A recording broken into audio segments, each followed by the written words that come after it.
Saçlarını toplayıp tel tel güneşte çekip gitti. Saçlarını toplayıp tel tel güneşte çekip gitti. Mevsim bitti, bitecek. Kuşlar göç etti. Sen de git. Zamanı geldiğinde sen de git. Zamanı geldiğinde sen de git. Her şeyin bir sonu var, her şeyin bir bitimi.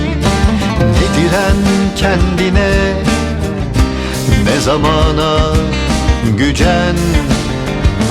Her şeyin bir sonu var, her şeyin bir bitimi. Ne diren kendine, ne zamana gücen. Sen de git. Zamanı geldiğinde sen de git.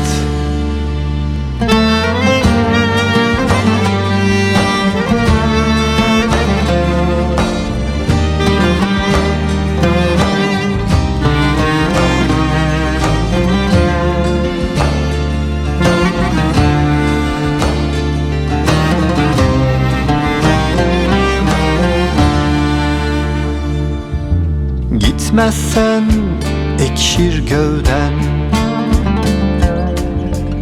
suların bulanır, soluğun tıkanır.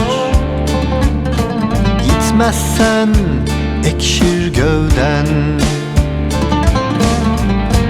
suların bulanır, soluğun tıkanır. Boşluğu yoktur hayatın, gelir doldururlar yerini. Merak etme, sen de git.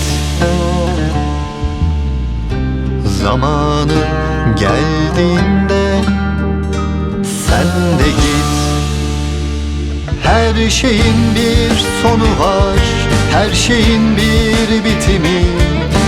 Ne diren kendine, ne zamana gücen. Her şeyin bir sonu var, her şeyin bir bitimi. Ne diren kendine, ne zamana gücen. Sen de git. Zamanı geldiğinde sen de git.